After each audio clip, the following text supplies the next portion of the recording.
Lagot! Deadline pala ngayon. May nakalimutan ka ba? Ano nga bang kukunin ko? Ano ba talaga yung kukunin ko? May nakalimutan ka ba? Mali na naman. Ano ba yung password ko? May nakalimutan ka ba? Good memory makes a difference. Memo Plus Gold, pure and natural Bako Pamonyera. Lamang ang brainy good. Mahalagang paalala, ang Memo Plus Gold ay hindi gamot at hindi dapat gamitin panggamot sa anumang uri ng sakit. Kuya Kim, ano ba talaga?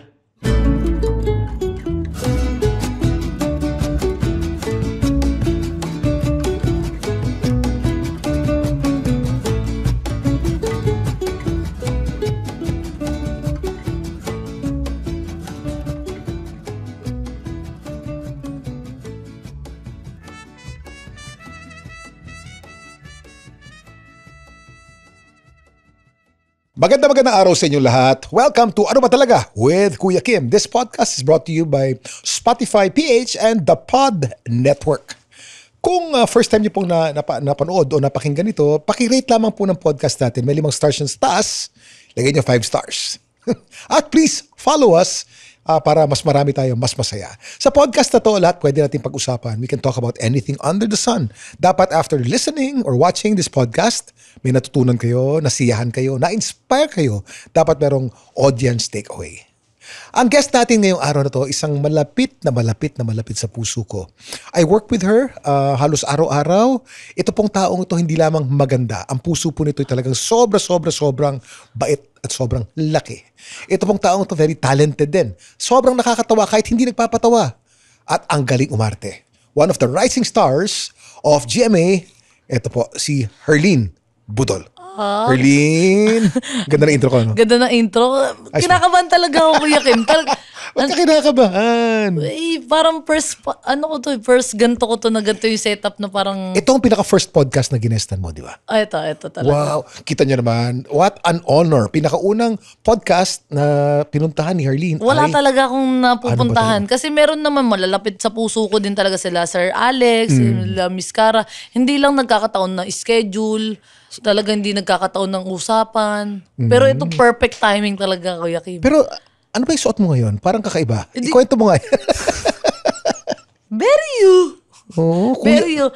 Dati ka pa kasi talaga pinapangarap. Idol talaga kita, Kuya Kim. Oh. Sa lahat ng klase ng bagay. Alam nyo ba, siya yung siya yung HG. Ano HG? Hindi ko nga alam, tama. Human Google. Human ba? Human Google, HG. Oh, HG. Kala ko you. Ikaw talaga, di ba lagi ako nagtatanong sa'yo lahat ng klase ng bagay. Pangarap ko itong masuot gusto ko makopya ka. Rush na talaga ako. Na-delayed flight pa ako. Galing po akong Catanduanes. Shoutout sa mga taga Bicol dyan. Ang init ng pagtanggap nyo. Tapos, madalian. Nag-isip na ako. Naghanap ako ng mga pantalon ko. Hindi ko mahanap yung nag-iisang white t-shirt ko. Hindi ko kaya nakasando ko. Tapos ito, leather. Tapos ito. Yung sapatos, naka-boots. Pero para ang laki sa'yo. Kanino ba? Hiniram ko lang. Tubal kanino laki talaga. Panlalaki yan eh. Size 45 Size 45. Mga 41 ka lang eh. 40. Sa babae, size 12 ako. Tapos sa lalaki, 9.5. Ito 45. Nangiram ako kay Kevin. Kay Kevin. Si Kevin po nandito po sa studio. Yes. Nanonood lamang po kasama yung dalawang aso ni Herlene. Siya naman ang guest natin susunod. Yeah. Kaya thank you for dressing up like Kuya Kim. Kung bibigyan ka ng pangalan, Herlene, anong pangalan na gusto mo ngayon? Kuya Kim. Ate Cam. Ate Cam? Ate Cam. Ba, pwede. Ate Cam. Oo. Kasi may Kuya Kim na Ate Cam. Alam niyo, talaga napakadaling ilahin to si Herlene. Tinext ko lamang to kagabi. Sabi ko, Herlene. Bilis kasi din ang plano mo, Kuya Kim eh. Galing. Alam mo naman tong podcast na to, bilisan din to. Pero tsaka thank Kuya you, Kim ka eh. Tatanggihan ka ba ng lahat? Hindi naman. Oo, ka ng lahat. Sasampalin ko talaga kung sino tumanggi sa'yo, Kuya Kim. But you know, Herlene, ito po si Herlene, alam niyo, whenever I work with Herlene sa TikTok Lock, ang TikTok Lock po, nasa GMA po yan araw-araw. Pagdating ng Wednesday at Thursday, kasama ko to buong araw, umaga hanggang gabi. It is such a pleasure na makasama po ito. Talagang there's no dull moment.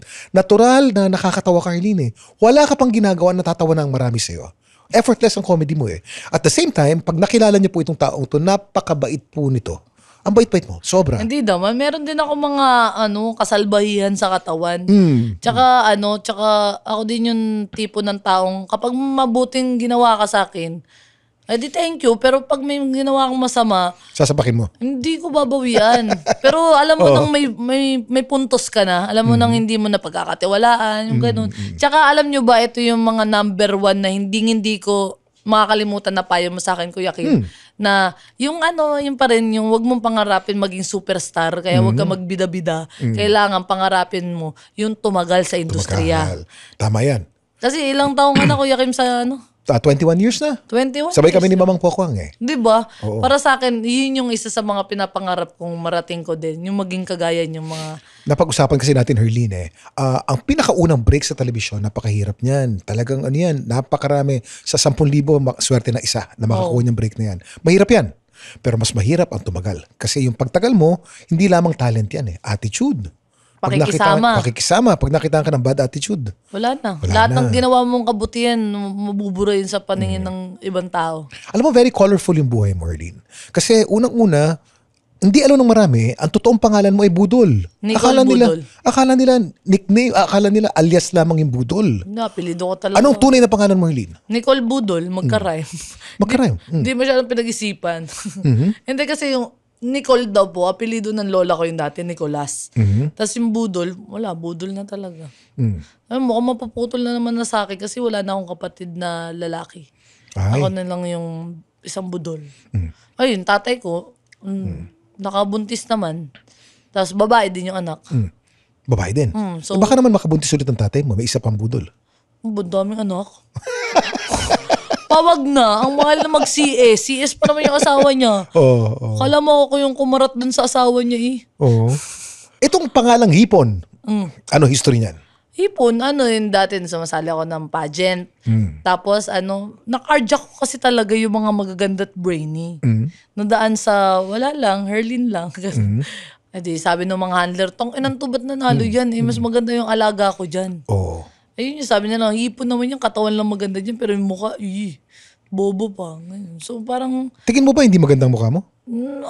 siguro, hindi kulang lang ako sa pag-aalaga dati sa sarili.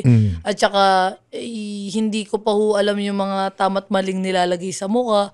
At saka, wala, bata pa ako nun eh. Hindi naman ako pinanganak na sobrang ganda na kagad. Yun lang. Sabi nila si Willie Revillame raw ang nagbansag sa'yo ng Hipon. Hindi. Ako, nagkwento lang ba ako kay Kuya Will nun. Tapos, sinabi ko, kinuwento ko kung ano yung pinagmulan din. So, sabi niya, di tawag nila sa'yo, hipon. Bakit hipon? Kasi tanggal yung ulo, kain katawan. Yun yun. Pero Harleen, hindi ka hipon ha. Magandang mukha mo, magandang katawan mo. Hindi ka hipon. Ano ka? Nakadepende. Depende sa Sa taste. outfitan. Depende sa mood. May ganun minsan naiwanan sa bahay pag walang wala talaga. Ikwento mo ang kabataan ni Harleen. Ngayon kasi very successful ka na. Meron ka ng, nakakailang primetime shows ka na ikaw ang bida. Tapos meron kang daily show, meron kang TikTok Lock, meron kang Bituing Marikit. Binibining marikit. Bituin. Binibining.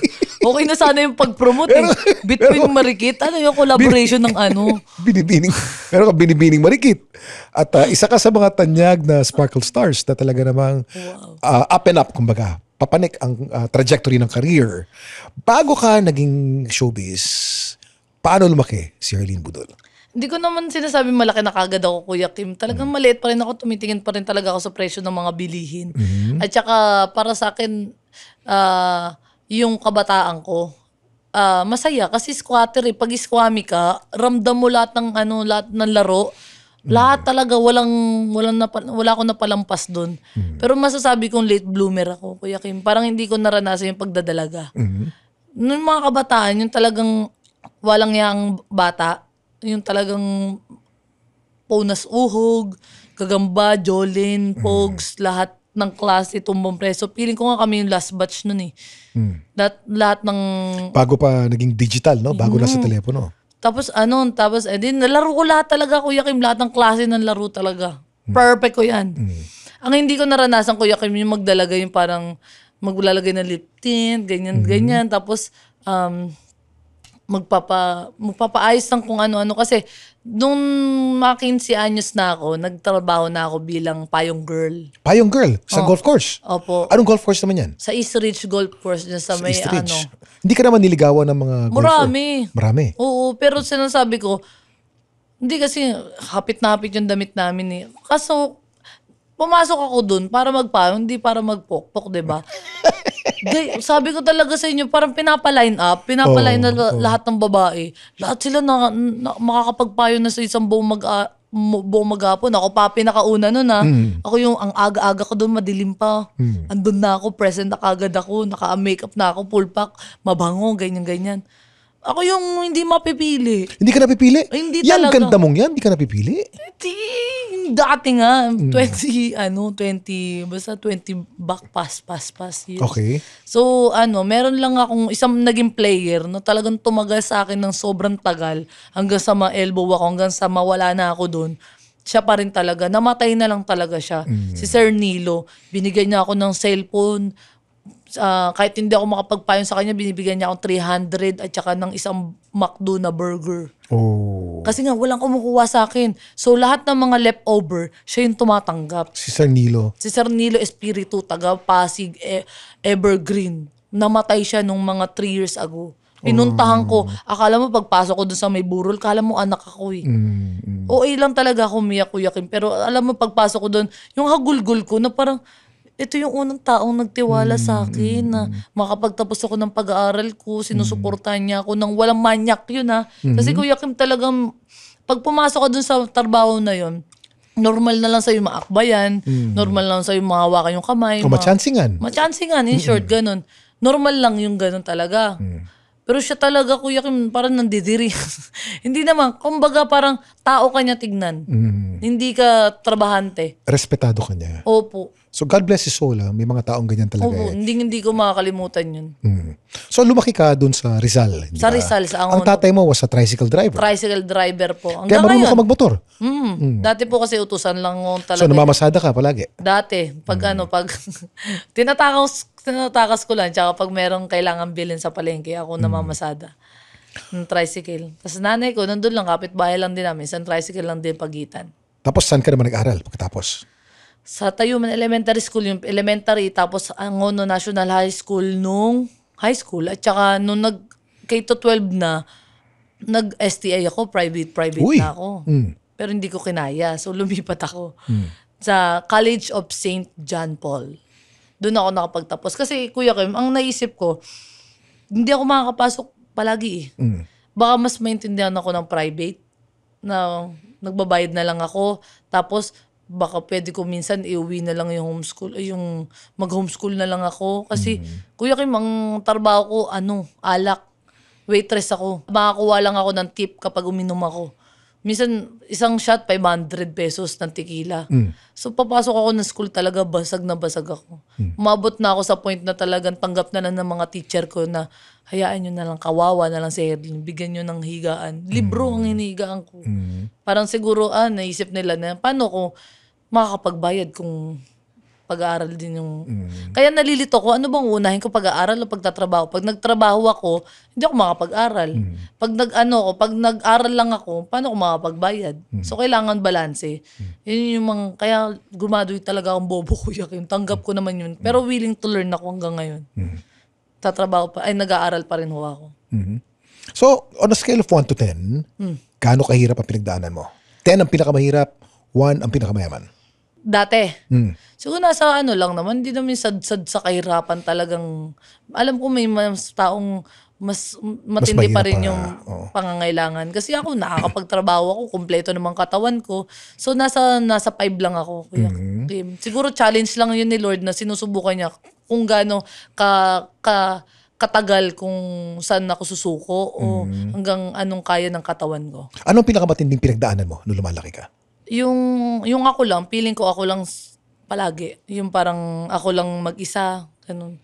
Yung kapag meron akong gustong ikwento, pagkagaling ko sa school, wala akong mapagkwento na kapatid, wala akong nanay, wala akong tatay. Yung lola't lolo ko lang, syempre lang naman kwentuhan ko yung lola't lolo ko na, nay, meron akong bagong crush, meron akong wala eh. So lumaki ako ng ako lang. Nabuli ka ba nung lumalaki ka? Nung Kuya Kim, ewan ko nga, feeling ko may mali akong pag-iisip rin. Kasi sa loob ng bahay, binubugbog ako ng lahat. Tapos paglabas ko, feeling ko, strong ako. Na kahit sino kaya ko. Na parang, ayun, halimbawa, ko nga, pamilya ko nga, kung bugbugin ako, wagas eh. Ikaw pa, susuntok sa akin, baka di ka manalo. Yung parang ganun. Yung parang feeling ko, sa labas ko, inilalabas yung galit ko. Sa loob na nararamdaman ko. Halimbawa, sa loob ng bahay, ako yung aray, kawawa, nabugbog, ganyan. Paglabas ko, walang kahit sinong pwedeng umano sa akin na, kaltukan kita eh. Bakit pagsuntukan kagad ako? Sa tingin Salbahe mo, ako. nakatulong sa'yo yung pinagdaanan mong napakahirap na pagbubugbog nung bata ka pa? Feeling ko naman, Kuya Kim, naturuan lang ako. Ganun talaga yung way talaga dati. Kahit, Ako naman, ako din naman, dumaan doon. Hindi ko pinagsisihan yung mga bugbog na yun kasi baka kung hindi ako binugbog, baka pariwara lang din ako. Ako yung tipo ng hindi maasahan na bata na parang tama. Alam mo, Kuya Kim, napagtanto ko lahat ng mga ginawa nila sa akin pambubugbog. Lahat ng ginawa nila sa akin pangangaral na bawal ako lumabas. Dapat hanggang alas 7 lang, nasa loob na ako ng bahay. Kuya Kim, akala ko dati ako pinagugas ng pinggan, pinaglalaba, lahat talaga. Akala ko dati aping-api ako eh. Akala ko, wala na bang ibang uutusan? Ako na lang ng ako. Dati talagang, sorry, pero namumura ko yung mga pamilya ko nung tangin to mga to, yan patamad eh. Yung pala, Kuya Kim, ngayon ko na-realize na matanda na ako, na inire-ready lang pala nila ako kapag dumating na yung point na ako na lang mag-isa. Kuya Kim, kahit saan mo ko dalhin, marunong kong alagaan yung sarili ko, marunong ako maglaba, marunong ako magsaing, marunong ako makisama. Ang pinaka na dapat na aalagaan ko sa pamamahay yung banyo. Kasi nagre-reflect daw yung banyo, yung CR, sa personalidad ng nakatira. Sa ugali na nakatira.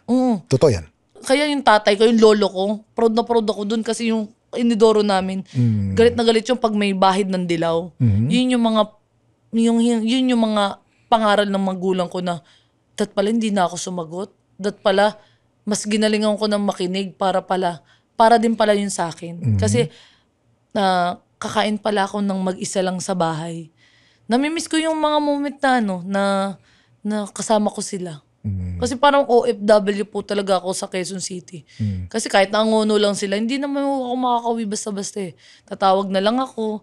Andun yung point na parang nisip ko na dati ayokong makisabay sa kanila kumain kasi ako yung magugas ng pinggan pagtapos. Sabi ko kahit ganong kadaming pinggan yung hugasan ko, basta makasabay ko lang ulit sila. Ngayon yung mga moment na Namimiss mo sila? iyak sila pa.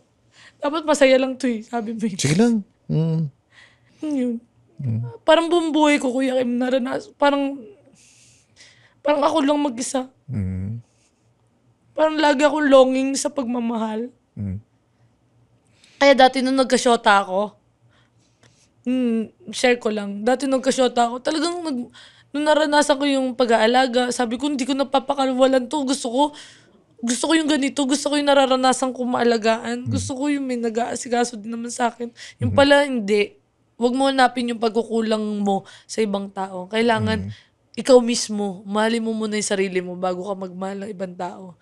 Kaya yung pamilya ko, nung mahal ko na yung sarili ko, mas na-appreciate ko sila kasi nakakain na kami ng pagkain. Nakakain na kami sama-sama sa restaurant. Talagang nung lahat ng pagkukulang nung kabataan ko, talagang napupunan ko ngayon. Hindi ako mayaman, Kuya Kim. Hindi rin ako magastos na tao. Lahat ng pera na meron ako, simula nung nag-vlog ako, nung first vlog ko hanggang ngayon, never kong ginalaw, Kuya Kim. Lahat ng first show ko, first magandang dilag ko, binibini marikit, wala pa akong ginastos na pera ko. Talagang, para sa future. Kasi anytime ayokong wala kami madukot. Gusto ko, may backup kami na meron ako madudukot na pera. Kasi wala nang ibang aasahan sa amin. Ako lang. Kailan dumating ang pinakaunang break mo sa showbiz? Nung kay Kuya Will po talaga. Ay, nanay ko, kundi dahil sa nanay ko, Kuya Kim, ayoko naman sumali talaga eh. Ako yung tipo ng tao makapal ang mukha pero mahihain. Makapal ang mukha pero mahihain. Kasi parang pag hindi mo ko inunahan, parang kumbagan, kung hindi mo ko ipupush, ayoko talaga. Hindi Gets ko yan. Alam ko sa'yo yan. Gets ko yan. Pero pag natulak ka, all out. Oo, All yung out, parang, oo. sige na nga. So, balik tayo kay Kuya Will. Paano yung pinakauna? Pumunta ka sa Ayun, Will to Win. pinilit po ako ni mama na Sumali sa contest, Opo, no? napanood niyo sa commercial. Ang contestant ganun, ngayon ay mga nagka-car show, yung mga magagandang katawan. Mga Car model, ganyan. oo. Hindi naman po ako nag-car show dati. Nagsinungaling lang po kami ng nanay ko. Pero sinabi ko dun sa mismong one-on-one interview na hindi po talaga ako nagka-car show. Sinabi lang po ng nanay ko na sabihin ko daw po nagka-car show ako. Pero kasi ang sinabi ng nanay ko, sabihin mo na lang kasi palagi ka na nanalo ng pageant. Puro body physic, body beautiful, Miss Flawless, basta usapang katawan. So, nilaban ako ng nanay ko. So, 1,000 lang yung pera ko noon. Pera ko yun, 1 buwang kong baon yun sa school. Yung 1,000 ko na yun, sabi ko, may susugal ko to. Kahit naman manalo dun, sabi ng nanay ko, kahit matalo ka dun sa wawawin, may 10,000. Di 5,000 sa'yo, 5,000 sa akin. Malinis, balik yung 1,000 mo. Ako naman, sige. Kasi yung ate ko, naisali niya na, kaliwaan pati yung bayad sa wawawin. Edi ako, laban kagad ako. Sabi ko, sige, talagang naranasan ko yung first luwas ko. First luwas ko yun, Kuya Kim. Na nag-jeep, nakailan jeep kami ng nanay ko from Santa Lucia, bumaba ng Cubao, from Cubao, sakay ulit ng isang jeep, ganun. Tapos pumila, ang dami mga magagandang babae, ganyan. Ang hirap ng pinagdaanan ko bago ako makapasok dyan sa wawawin na yan. Hey, his name is Chico Garcia. And his name is Gino Killiamore. And together, we are Only Fun. That's right, for only $12 a month. But if you're willing to pay, why not? No, we're from a podcast that talks about movies, TV shows. Basically, we do reviews of K-dramas, whatever really. Whatever is on streaming, whatever is on cinemas. We also get to occasionally interview celebrities, actors, directors, and of course infused with our own witty brand of humor and slice of life. Wow. I guess we don't infuse a lot. Check it out. O pagkatapos ng pinakaunang encounter mo kay Kuya Will, ano sumunod? Yung yung interview niya sa akin, parang nag-share lang naman ako kung ano yung mga napagdaanan ko sa buhay. Kasi sinabi, parang in-explain sa amin kung paano daw maging masaya, parang hindi kabahan. Kahit hindi ka tanungin, magsalita ka na ng magsalita. Ganun ka. Parang, tas wag mo siyang kukuya. Dapat will lang, ganyan. Para mas komportable ka, ganyan. Di sabi ko, sige, ganyan. Kumbaga, napili, 2 maganda, 1 panabla. 2 maganda, 1 panabla. Ano ka doon? Ako yung panabla. Kasi ang usually daw kasi, ako yung panabla, yun yung hinuli. So ako yung panabla, sabi ko, hindi nyo sinabi pero hinuli nyo ako. Gets ko na. Tapos, pero ikaw naman ang sumikat. Paano ka sumikat pagkatapos nung kay Kuya Will? Hindi, kasi naging regular ka na doon sa hindi pa. Will to Win. Kinabukasan yun, ay parang after 2 days, Teka, wawawin pa to, no? Wawawin. After 2 days, biglang may tumawag sa akin. Sabi niya, hello, ikaw ba si Herling? Ganito, ito, si Keme. Alam mo, mabot kasi ng 30-something million yung views mo for 2 days. Kaya baka pwede kang bumalik dito, tapos mag-guest ka lang ulit as audience. Tapos pag nakita ka ni Kuya, papansinin ka naman nun. Tapos sabi ko, sige po, tuwan-tuwa ako kasi baka may budget na naman eh. So balik ako, umpo ako dun. Tapos doon na nag-start, na parang guest co-host muna, subukan kung paano kumapa. Talaga, Kuya Kim, araw-araw talaga ako nag-aangkas. Para lang makapasok ako ng... Magmula sa Rizal, nakaangkas ka? Nakaangkas ako. Tapos, yung damit ko, ubusan ng damit dun. Talagang wala kang stylist, walang makeup artist, walang lahat. Nag-umpisa talaga ako, pek-pek short ko. Yung isang pek-pek short kong maong, pang forever na yun, top lang papalitan mo. Ganun lang siya hanggang sa naging regular na. Paano ang experience ng katrabaho si Kuya Will? Yung experience, marami kang matututunan. Kasi si Kuya Will yung tipo ng tao na hindi pwede yung okay na yan. Siya yung tipo na dapat practice pa lang the best na kagad. Hindi, perfectionist. Opo. Ganyan yan. Kasi hindi mo, tama rin naman. Kasi ang sarap din niyang pakinggan. Kasi ang dami mo matututunan kasi sa kanya. Kasi hindi naman yan siguro din mararating kung nasaan siya ngayon, kung hindi siya ganon. So, siya yung tipo ng taong kakabahan ka kapag nagsalita. Yung tipo ng tao na papakinggan mo kapag nagsalita. Kasi lahat lahat ng sinasabi niya, may diin, alam mong totoo, alam mong paniniwalaan mo. So marami pa akong natutunan sa kanya. Pagkatapos nung co-hosting mo with Willie, anong sumunod naman? Mga acting. Acting. Ano ang pinaka-memorable na acting role mo pagkatapos? Yung storya ng buhay ko, nag-away pa kami ng nanay ko doon. Sa ano to, no? MPK, no? Opo. Nag-away kami ng nanay ko kasi kailangan, bawal ata sabihin to, kailangan kasi may pasamain ng konti. Oh. Para, totoo talaga. Anong naging masama yung nanay mo? Naging sobrang parang feeling niya, parang nabash kasi siya. Oh. Kasi ganun talaga, Kuya Kim. Kailangan may pasamain ng konti para maging maganda lalo yung istorya ng buhay mo. So, halimbawa, napasama siya ng konti. Hindi ako pinansin ng nanay ko ilang buwan. Talaga, sabi ko. Pero okay na naman kayo ng nanay mo. Okay ngayon. na Nakita ko kami. kayo together. Yes, talaga sobrang okay nyo eh. Hanggang ngayon, parang isang araw lang o kahapon na. Nagpa-beauty parlor pa kayo sabay. Yes, Kuya Kim. Lahat na ng mga pwede niyang maranasan, binibigay ko na sa kanya talaga. Ako yung bumabawi sa mga pagkakataon na hindi nila nagawa sa sarili nila. So, ayun na nga. Sumama yung loob ng nanay ko. In-explain ko na lang, ma, yaan mo nag-artista tayo. Yaan mo na lang. Alam naman natin sa isa't isa. Inaaway nga ako ng iba na ganto-ganto daw ako sa'yo. Hindi naman ako naging ganyan sa'yo. Ayun lang talaga. May dagdag bawas ba? Nagkaroon ng face si Harleen Budol na sumasali ka sa mga beauty pageant, Binibining Pilipinas. Kwento mo. Yung pageant talaga na yun, Kuya Kim. Si Sir Wilbert naman ang naka-discover na parang, what if kung nagpa-pageant ka naman pala sa mga local pageant din sa inyo, ba't di mo subukan sa Binibining Pilipinas? Ayoko. Ganun kagad sagot ko, hindi pa natatapos yung words. Ayoko, ba't ako sasali dyan? Mapapahiya lang kita. Una sa lahat, hindi ko kaya makipagsabayan sa mga Barbie ng Quezon City. Mga Barbie ng syudad, parang dito. Kahit mga galing probinsya, mga biyasang-biyasa na. Ako yung tipo ng tao ako yung tipo ng babae na boyish. Naka-Bluetooth, naka-on and off lang ako eh. O kailangan beauty queen ka, o kaya ko. O kailangan maging prim and proper ka, kaya ko. Pero wag mo lang ako pagsasalitain, wag mo lang akong questionin and answer. Hindi talaga, sabi ko talaga sa kanya, wag na kuya, Sir Wilbert, wag na talaga. Tapos sinabi niya, hindi. Ayoko nga talaga, kahit anong gawin mo, Sir Wilbert, hindi ako sasali ng pageant. Kahit bahit lupa. Ay, kailan ba? Gumalan ako. Ay, kailan ba? Bahit lupa na yun, inisip ko kagad. Shit, makakalipat na kami ng bahay. Galing sa Rizal ba? Titira ka sa isang sa Manila na? Hindi. Angono pa rin. Angono pa rin. Pero subdivision, village. Hindi na sa tabing ilog. Hindi na. Hindi na talaga squammy. Pero may squammy part pa din. Pero hindi na yung nababaha ng malala. Hindi na yung pag nagkasunog, talagang hindi ka makakatulog. Talagang sabi ko. So, kamusta yung question and answer nung beauty pageant sa Binibining Pilipinas? Ano tinanong sa'yo? Ano ba yun? Kalimutan ko na. Paano ka magiging inspira? Ano yung sa tingin mo naging transformasyon mo?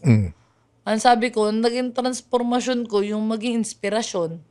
Kasi parang feeling ko, kagaya ko, hindi ko naman nakita yung sarili ko na magpa-pageant ako ng ganong kalala. So parang inisip ko na lang na baka may ma-inspire sa kwento ko na kung kinaya ko, kaya din nila. Na kahit hindi lang sa pag-pageant, kahit sa buhay, kahit sa pag-aartista. Kasi wala naman nakakita sa akin kahit sino, kahit sarili ko, Kuya Kim, na makakarating ako sa kung nasaan ako ngayon. Kung bakit ako naging artista, hindi ko talaga naisip to. Never mo ba pinangarap maging artista nung lumalaki ka? Nanonood ako, humahanga ako, Kuya Kim, pero yung sarili ko, makikita ko sa TV, Pero may extra ako dati. Okay, 2.5. Katawanan talaga ako, Kuya Kim. Extra ka dahil maganda yung katawan mo. Pageant din. Pageant din. Swimsuit. Mas malaki kasi bayad kapag pag extra ka na nakatupis ka. Ganun. Magkano bayad pag extra ka na nakatupis ka? Noon, pag nakatupis, umabot ako doon ng 3.5. 3.5? Malaki yan. Isang araw. 3.5. Isang araw. Pero kasi yun, minsanan lang. Tapos kapag mga daan-daan ka lang, 5 lang. Pag may lines ka, 2.5. Ganun. Pero pag swimsuit talaga, pag model ka, na-line up ka sa model, hindi ka na-line up sa mga squammy kapitbahay. Pag mga squammy kapitbahay, mga 5 lang yun. Pag may lines... Pero libre pagkain? Libre. Libre pagkain. Oo. Pero buong araw yun. Oo. Mula alas 8 hanggang alas 8. Ang call time mo, alas 2 ng madaling araw. Makakapag... Anong oras sa uwi mo? Ay, alas 2 din. Talagang wala kang reklamo kasi 3-5. Kasi pinapalagan ko nga 100 isang araw eh. Pero ngayon, magkano na sweldo mo, Arlene? Baka madulas. Basta alam ko maganda. No po, Alam ko maganda. sobrang ganda talaga, Kuya Kim. Talagang pasasalamat ko yun sa Panginoon, kay Kuya Will, kay Sir Wilbert, at sa lahat ng mga taong nag-a-advise sa akin na galingan mo pa sa buhay mo para mas lalo kang tumas yung value mo, pakikisama. Kagaya nyo, ang dami ko natutunan sa inyo, Kuya Kim. Sa lahat ng mga artista sa Pilipinas, sino ang pinaka magaling para sa'yo? Pinaka-hinaangaan mo? Ikaw, Kuya Kim. Hindi na ako Sip! Hindi talaga. Siyempre, Bakit naman ako? Ano ka ba naman? Isa lamang ako, hamak na Kuya Kim. bukod kay Kuya Will, na talagang siya yung nagmulat sa akin dito sa TV. Kayo yung naging tatay ko din, ikaw. Kasi kahit kanina ko sabihin talaga, kahit pinagmamalaki ka kaya kita, kala mo ba? Gusto kong, sinasabi ko yun na, ay, susumbong kita talaga kay Kuya Kim. Talagang pinangtatakot kita.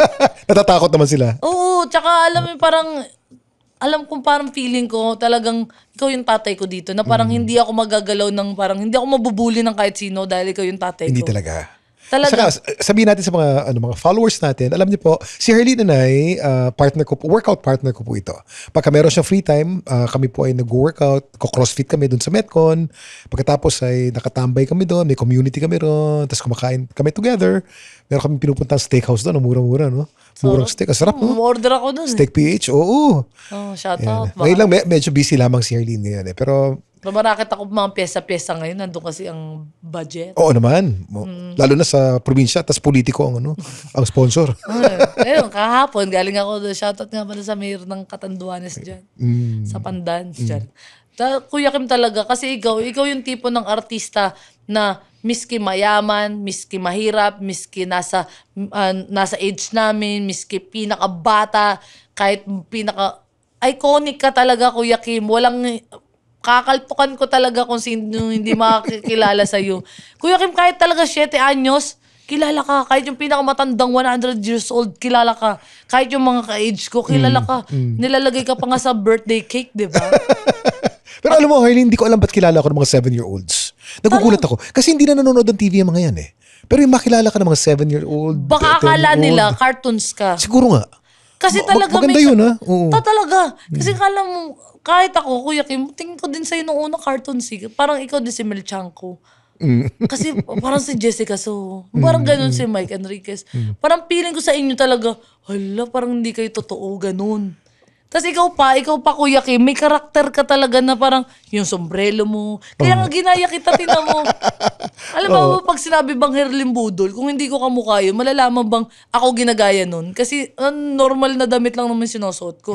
Pero kapag sinabing Kuya Kim, uy, ang angas ng forma mo, para kang si Kuya Kim ha. Yung kumbaga meron kang tatakba na parang, si Kuya Kim yan. Yung Kuya Kim yun. Happy ka naman sa career mo ngayon? Sobra. Harley?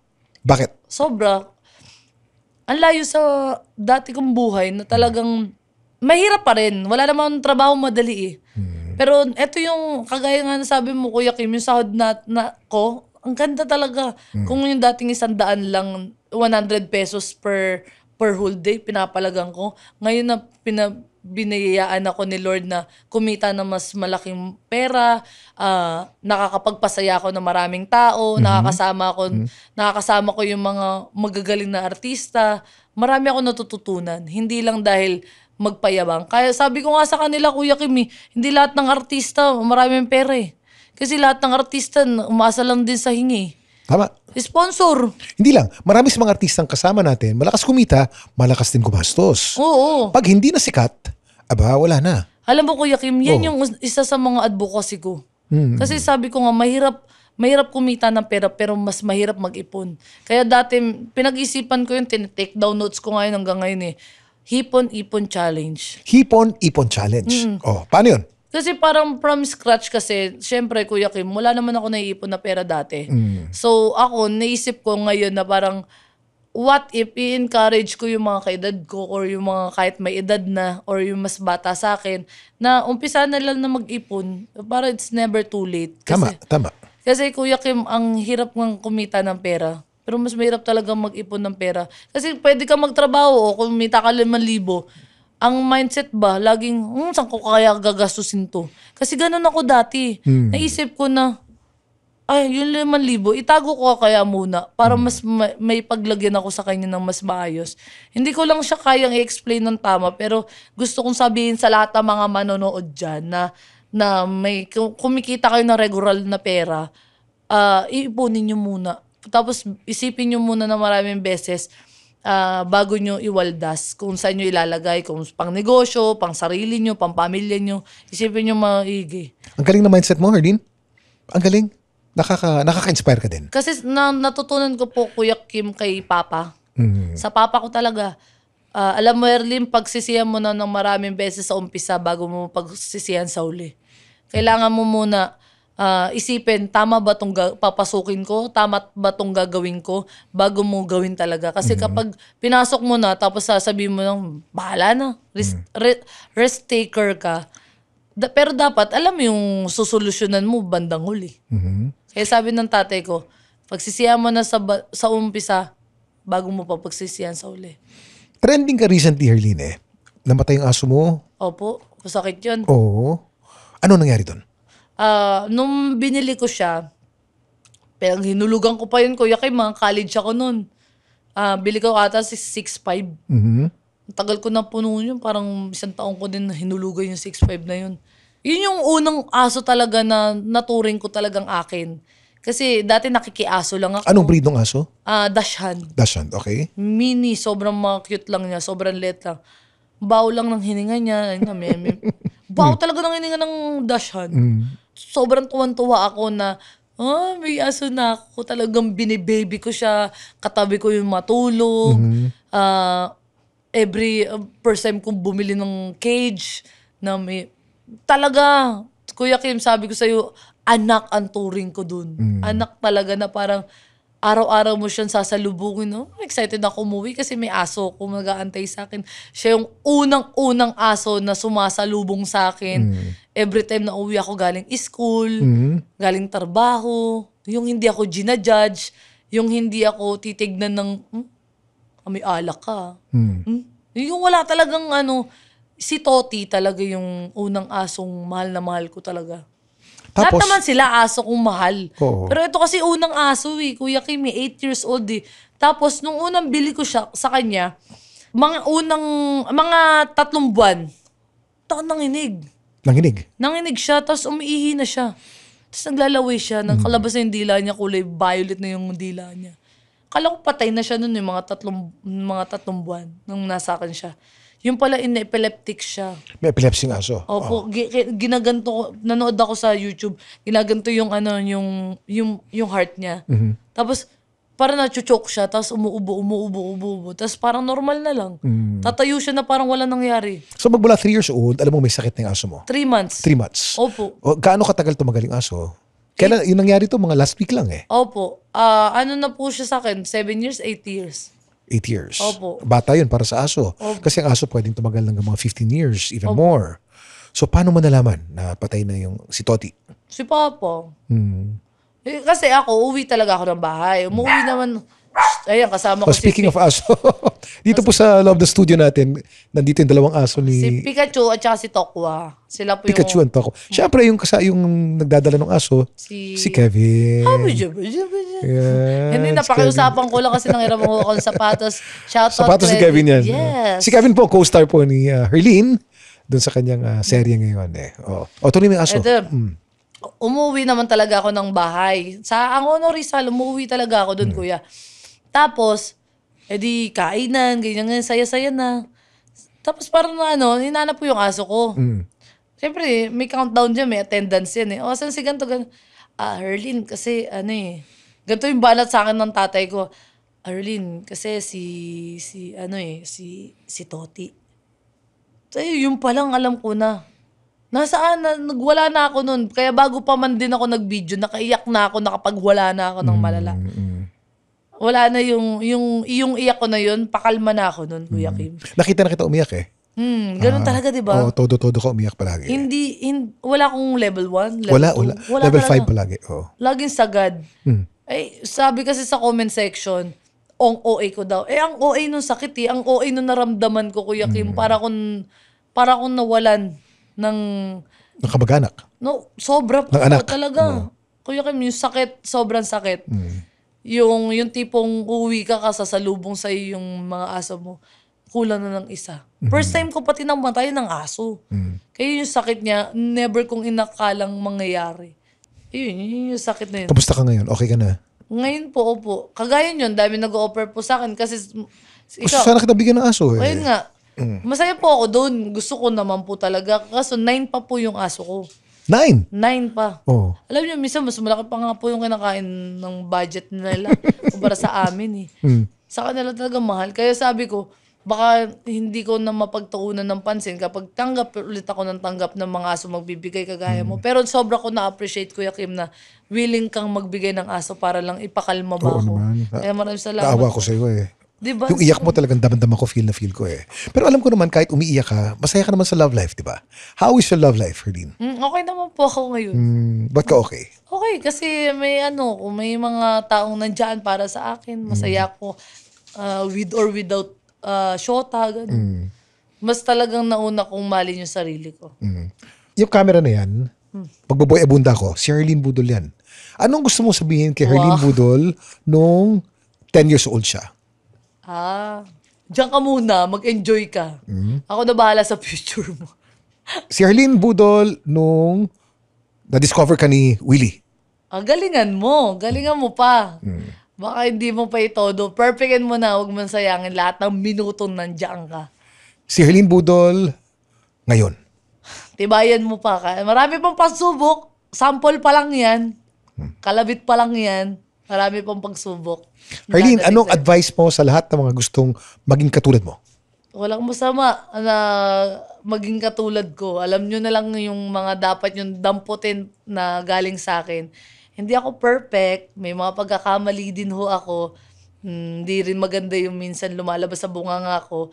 Pero kunin nyo kung ano yung alam nyo nakaka-inspire at itapon nyo yung mga alam nyo hindi tamang ginagawa ko. Herlene, kapos ang oras natin pero tapos na. Maraming salamat. Thank you very much at alam ko, galing ka pa sa Catanduanes pa at dumiretso ka dito at nagbihis ka pa na parang Kuya Kim. Alam mo, Herlene, mahal kita. I love you At too. I look forward to working with you every time. Yes. Bukas ka magkikita tayo. Thursday pala magkikita tayo at excited ako na makasama ka na naman. And I really appreciate na dumating ka ngayon dito. At maraming salamat sa lahat ng mga sinabi mo ngayong araw na to. I love you, Kuya Kim. I love you, Herlene.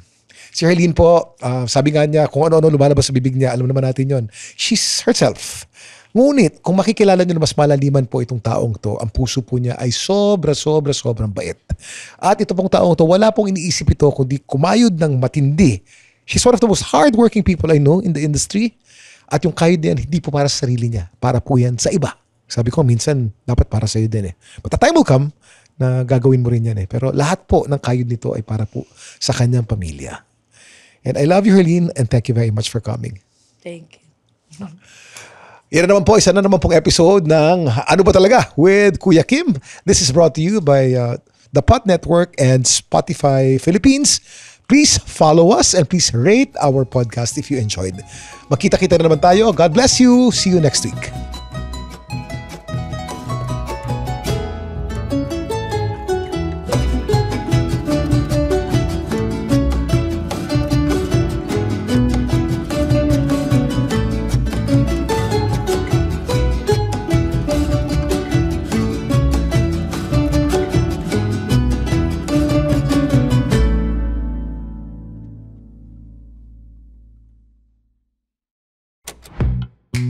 The Pod Network Entertainment.